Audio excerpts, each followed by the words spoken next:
আমি আবাসন মন্ত্রী বিকাশ দত্ত। স্যার জনগণের কল্যাণে ঘুরে যাচ্ছ, আপনারা ঘুরবে যাচ্ছ। বড়দের মধ্যে না তোলাতে হয় না খারাপ। আমি বলছিলাম কি রায়বাবু, আপনার পরিবারের সব সদস্য যদি ভোটটা আমায় দেয়। ও, তার মানে আপনি ভোট ভিক্ষে চাইতে এসেছেন, তাই না? একই কথা বলছেন রায়বাবু, একই কথা বলছেন। ভিক্ষে হবে কেন বলতে পারেন আপনার? হ্যাঁ রায়বাবু, আপনার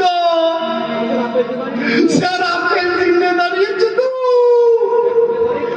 একেবারে কাশ্মীরি আপনি, টাটকা যৌবন, কি মিষ্টি, কি মিষ্টি, কি টেস্টু, জল চলে আসে। আপনি দাঁড়ার সঙ্গে কথা বলুন, আমি আসছি।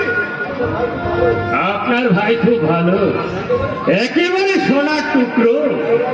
তাহলে রায়বাবু ওই কথাই রইল। আরে ওই কথা রইল মানে আপনার সামনে তো আমার কোনো কথাই হলো না।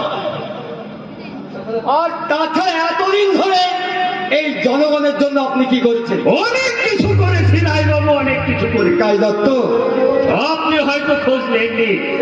এই ধরুন মদের ভাটি, ডান্স বার,